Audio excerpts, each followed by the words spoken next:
안녕하십니까. 신의균의 군사TV 디펜스 브리핑입니다. 자, 오늘도 아주 중요한 군사 무기 관련 소식 전해드리겠습니다. 자, 사우디아라비아가 우리 한국의 KF-21 블락 3 공동 개발, 그리고 영국, 이탈리아, 일본 이 세 개국이 공동 개발하는 6세대 전투기인 G캡, 이 두 개를 놓고 저울질을 하는데 사실 1순위는 G캡이었죠. 그런데 G캡이 안 될 것 같습니다. 안 될 가능성이 아주 높아졌다라는 건데, 자, 그러면 남는 건 우리 KF-21이 되겠죠. 그러니까 블락 3 스텔스 버전으로 공동 개발하는 거. 자, 굉장히 청신호가 켜졌는데 어떤 분위기로 흘러가는지 보도록 하겠고. 자, 지금 유럽 각국은 국방비를 아주 적게 쓰다가 GDP 대비 5%까지 국방비를 올리는데 스페인을 제외하고 전부 동의했죠. 그러다 보니까 각국이 전부 이제 무기, 도대체 이 돈을 지금 어디다 써야 되냐? 자, 이렇게 돼서 완전히 그냥, 장이 어마어마하게 썼는데, 포르투갈이, 이지스함을 6척을 구매하겠다라는 건데, 보도록 하겠습니다. 첫 번째입니다. 국방비를 GDP 대비 5% 수준까지 늘리기로 한 나토 합의에 따라, 현재 GDP 대비 1.58% 수준인 국방비 지출을 내년부터 크게 증액할 예정인 포르투갈이 노후화된 해군 함대 현대화 작업에 착수했습니다. 현재 운용 중인 노후 수상 전투함 5척 전부를 이지스함 6척으로 대체하는 사업이 추진된다는 소식입니다. 포르투갈 해군이 주력 수상 전투함으로 운용 중인 바스코 다가마급 3척과 마라톨로메우 디아스급 2척을 신형 이지스 호위함 6척으로 대체하는 방안을 추진 중이며, 이를 위해 인접 스페인과 협력하고 있다고 인포디펜사가 현지 시각 7월 16일 보도했습니다. 포르투갈 해군은 1991년부터 독일 메코 200 호위함을 바스코 다가마급이라는 명칭으로 3척, 네덜란드의 카렐 도어만급 호위함을 바르톨로메우 디아스급이라는 명칭으로 2척을 도입해 이들 5척을 주력 전투함으로 운영하고 있습니다. 이 중 바스코 다가마급은 신조함이지만 함량이 모두 30년을 넘었고, 바르톨로메우 디아스급은 1994년 네덜란드에서 퇴역한 함정을 중고로 구입한 배여서 이들 역시 퇴역 시기가 넘은 것으로 평가받아 왔습니다. 포르투갈 정부는 나토 회원국의 조선소에게만 입찰 기회를 준다는 입장인데요. 이 때문에 프랑스의 나발그룹, 영국 바콕과 BAE 시스템스, 독일의 TKMS, 네덜란드 다멘그룹, 이탈리아 핀칸티에리, 튀르키의 STM 디펜스 등도 입찰 참가 의지를 밝히고 있지만, 현재로서는 스페인의 나반티아 조선소가 가장 유력한 후보로 입지를 굳힌 것으로 전해졌습니다. 포르투갈이 구매하려는 스페인 모델은 F-110 보니파스급으로 명명된 6100톤급의 최신형 호위함인데요. 스페인이 오는 9월 초도함 진수를 앞두고 있는 보니파스급은 차세대 이지스 레이더인 스파이7 V2가 들어가고 막 41 수직 발사기 16세를 갖추고 있습니다. 포르투갈이 F-110급 6척을 도입할 경우 5척을 도입하는 스페인 해군보다 더 많은 숫자를 보유하게 되는데요. 이번 이지스함 도입으로 유럽 최약체 해군 중 하나였던 포르투갈이 과거 대항해 시대 때의 영광을 조금이라도 되찾을 수 있을지 지켜봐야겠습니다. 네, 포르투갈 정말 1500년대 그리고 1600년대 전 세계 바다를 지배했던 나라 중에 하나였죠. 포르투갈. 가장 먼저 대항해 시대를 열었던 게 바로 포르투갈이고, 그 다음 스페인이었고, 그래서 이 아시아 쪽에도 굉장히 많은 영향을 미쳤고, 그 영향이 이제 일본에도 갔고, 그 일본이 조총을 받아서 이제 임진왜란을 일으켰고, 그런 그 스토리가 있죠. 포르투갈이 당시 대항해 시대 때 카락이라고 하는 스타일의 배를 가지고 상업을 많이 했고, 그리고 이제 카락을 더 전투용으로 더 강화시킨 갤리온, 그러니까 이슬람 쪽에서 쓰던 갤리, 그 갤리선의 어떤 그 전투력을 카락에다가 얹었다 해서 갤리온이라고 하는 거죠. 그래서 그 갤리온 선형을 가지고 정말 전 세계 바다를 지배했던 게 바로 포르투갈인데, 지금은 중고 함정을 쓰고 있는 나라에 불과했습니다. 자, 여기 포르투갈은 바스코 다가마급 3척, 이게 독일의 메코급입니다. 3000톤 대 전투함이죠. 요 메코급 세척. 그러니까 이제 이게 1990년대 초반에 다 진수 취역을 했어요. 그러니까 30년 조금 넘었습니다. 요거 세척. 그리고 2000톤대 중후반의 바르톨로메오 디아스급. 요거 두 척을 운영 중인데 요거 중고예요. 네덜란드로부터 샀는데 네덜란드가 과거 이제 지금이야 발트 3국 이 지역, 그러니까 에스토니아, 라트비아, 리투아니아 이 나라가 나토가 되었고 폴란드도 나토가 되어서 지금의 네덜란드 후방으로 생각될 수 있지만 당시는 최전방이죠. 바로 옆이 폴란드니까. 그래서 네덜란드도 해군력을 많이 만들었어요.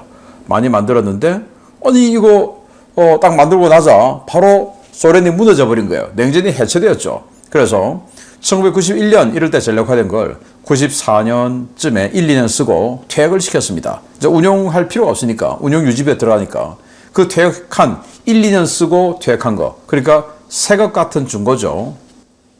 그래서 중고 네덜란드가 퇴역한 거 샀다 해서 완전히 무시할 건 아니고 새 것 같은 중고를 포르투갈이 사서 지금까지 쓰고 있었는데 그것도 30년이 훌쩍 넘었고 또 이 시스템도 완전히 그냥 엉망입니다. 여기는 별 것도 없어요. 대함 또는 대공 이런 것도 거의 갖춰지지 않은 그런 구식배인데 요거 5척 운영하는데 아니 국방비를 지금 GDP 대비 1.58% 그것도 우크라이나 전쟁 터져 좀 늘어나서 지금 이렇습니다. 그걸 이제 GDP 대비 5%까지 늘려야 되니까 야, 돈 쓸 때 이 돈 어디에 써야 되냐? 그래서 야, 각 군들 전부 다 계획서 제출해봐. 자, 이렇게 된 거죠. 아마 우리나라도 그런 시기가 올 수 있습니다. 네. 미국이 국방비 GDP 대비 5% 쓰라 라고 지금 압력을 넣고 있지 않습니까? 지금 우리나라가 GDP 대비 2.32%니까 국방부 발표 기준으로. 그러면 우리도 지금보다 2배 이상 써야 되죠. 그러면 야, 갑자기 돈잔치 생기는 거죠, 군에. 여기 마찬가지입니다. 그래서 이거 바꿀게요 해서 뭐로 바꾸냐? 바로 F-110. 그러니까 바로 옆에 있는 스페인이 운영하는 F-110. 이거 이제 스페인의 2성급 전투함이에요. 1성급은 F-100 알바로 대 바잔급이죠. 그건 스파이 1D, 이건 스파이 7 들어가는데 그럼 이게 더 좋은데 그런데 그걸 방공함으로 쓰고 이건 그냥 범용 호위함으로 쓴답니다. 이지스 스파이 7을 갖다 붙여놓고 그리고는 달랑 수직발사관은 16개. 아니 32개도 아니고 48개도 아니고 16개. 우리 같으면 여기다가 48개 아니라 한 64개 정도를 박았을 텐데 여기는 16개. 아무튼 요거 가능성이 제일 높다. 그런데 나토의 조선소 거만 받겠다. 즉 유럽 거만 받겠다 이거죠. 그래서 제가 거듭 말씀드렸듯이 유럽 돈이니까 유럽에서 써야지 이제 이거 기조입니다. 우리하고는 좀 관계없는 사업이긴 한데 아무튼 포르투갈이 다시 한번 해군력을 한번 복원해보자 라는 의지를 보여주었다. 여기에 스페인이 대박 터지게 됐다 라는 소식이고요. 두 번째, 한국의 KF-21과 영국, 일본, 이탈리아 공동개발의 G캡을 놓고 고민 중인 사우디아라비아의 마음이 G캡에서 조금씩 떠나는 모양입니다. G캡 쪽에 더 무게를 두고 있던 사우디가 최근 이 사업에 참여할 의지를 점점 잃고 있다는 소식입니다. KF-21이 호재인데 이 호재가 실제 계약으로 이어질 수 있을지 주목됩니다. 현재 영국, 일본, 이탈리아가 공동 개발 중인 6세대 전투기 프로그램 G캡에 사우디아라비아 등 새로운 파트너가 참여할 가능성이 점점 줄어들고 있다고 개발 주관사인 영국 BAE 시스템스가 현지 시각 7월 15일 밝혔습니다. BAE 시스템스 미래 전투 항공 시스템 사업부 허먼 클레슨 이사는 이날 기자들과 만난 자리에서 현재까지 우리가 이룬 성취와 사업 진행 속도 등을 종합적으로 고려했을 때 영국, 일본, 이탈리아와 동등한 자격과 형태로 이 프로그램에 접근하는 것은 이제 상당한 도전이 되고 있다라고 밝혔습니다. 클레슨 이사는 물론 새로운 파트너가 참여하는 것은 지금도 가능하긴 하다. 그러나 이는 3개국 정부가 결정해야 할 사항이고 기존 협정에 변경 사항이 있을 경우 발생할 수 있는 지연 가능성에 대한 고려도 있어야 한다라고 지적했습니다. 그는 사우디아라비아가 이 사업에 참여할 가능성을 묻는 기자들의 질문에 그럴 가능성은 점점 줄어들고 있다라고 말했는데요. 이는 계약 조건에 대한 이견 때문에 사우디아라비아의 G캡 참여 가능성이 낮아지고 있음을 시사하는 것입니다. 개발비 부담을 덜어야 하는 영국과 이탈리아 정부는 공식적으로는 사우디아라비아의 GCAP 참여에 긍정적이지만 일감과 지분에 대한 우려를 하고 있는 영국 BAE 시스템스와 이탈리아 레오나르도 등 방산업체는 사우디의 사업 참여에 부정적인 입장이고 6세대 전투기의 조속한 전력화를 원하는 일본 정부는 사업 지연 요소가 될 수 있는 사우디의 참여에 강력하게 반대하는 입장을 유지해 왔습니다. 사우디의 GCAP 참여가 무산될 경우 사우디가 선택할 수 있는 옵션은 사실상 KF-21 하나만 남게 되는데요. 과연 한국이 정치 외교적 악재를 딛고 사우디에 KF-21을 수출할 수 있을지 향후 상황 전개를 관심 갖고 지켜봐야겠습니다. 네, GCAP. 지금 영국 혼자서 템페스트라는 이름으로 시작했다가 거기 일본이 가세하고 또 이탈리아가 가세했어요. 그래서 이제 3개국 공동 6세대 전투기가 바로 GCAP. 그리고 독일, 프랑스가 진행하고 있는 게 FCAS 6세대 전투기. 그리고 미국이 이제 또 따로 NGAD를 하고 있죠. 자, 이렇게 서방 선진국들이 세 파트로 나누어서, 세 종류로 나누어서 6세대 전투기를 개발하고 있는데 사우디아라비아가 스텔스 전투기 플러스 6세대 전투기 가지고 싶죠. 그래서 GCAP 좀 같이 하자라고 된 겁니다. 독일은 사우디아라비아는 인권 안 돼 해서 FCAS는 애초에 생각도 안 했고 미국도 그냥 독자 개발이니까 파트너를 받지 않죠. 그래서 미국 안 되고 그래서 GCAP에 노크를 했는데 일본은 애시당초 반대했어요. 왜? 일본은 2034년까지 이 생산 스타트하는 이 일정이 지켜져야 된다. 그래서 우린 조속한 전력화가 필요하다. 라는데 사우디가 들어오면 또 여러 가지 조건 협상하고 하고 하다 보면 이거 또 딜레이 된다. 그래서 싫다. 자, 이렇게 됐고 이제 영국 정부와 이탈리아 정부는 사우디 들어오면은 우리가 좀 비용 부담이 드는데 이거 좀 좋은데 자, 이렇게 되는 거고 방산업체는 아니 사우디가 그냥 돈만 내고 호구처럼 그냥 들어와서 돈만 내고 그리고 기술 조금 받아가고 그리고 전투기 사가고 이러면 너무 땡큐인데 사우디가 공동개발국 동등한 입장으로 들어오겠다 이겁니다. 사우디 잘 아시다시피 빈 살만 왕세자가 2030년까지 전 무기 체계의 50%를 사우디 현지 생산하는 이 목표로 지금 달리고 있지 않습니까? 그래서 왕실에서 만든 이 국영 방산업체를 그런 식으로 운영하고 있지 않습니까? 그러니까 우리도 전투기 생산해야 돼. 그러려면 이 GCAP의 날개는 예를 들어서 왼쪽 날개는 영국, 오른쪽 날개는 이탈리아, 동체 기수 부분은 일본, 동체 몸체 부분은 사우디아라비아 이렇게 될 수 있는 거죠. 그러면 BAE 시스템스 입장에서는 아니 동체는 우리가 하고 날개는 레오나르도가 하기로 했는데 사우디가 들어서면 그걸 또 나눠야 돼. 그거 싫어. 이제 이렇게 되는 거죠. 자, 그래서 그 밥그릇 때문에 방산업체는 싫어하고 정부는 좋아하는데 문제는 일본 정부는 그마저도 싫다. 자, 이렇게 된 겁니다. 그래서 이런 여러 가지 이해관계가 있으니까 사우디아라비아도 열받죠.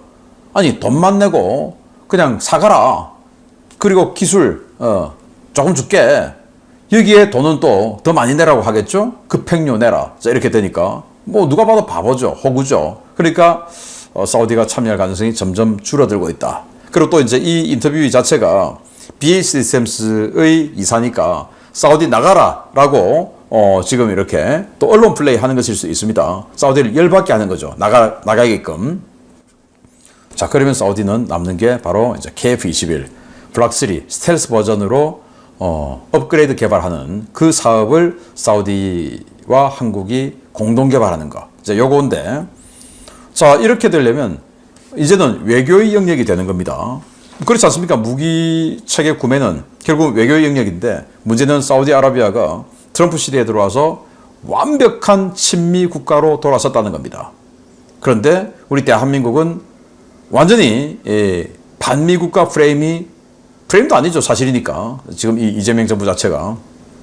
그렇게 됐을 때 사우디가 우리 대한민국을 그런 미국과의 관계 등을 고려했을 때 우리 대한민국을 선택할 수 있을까?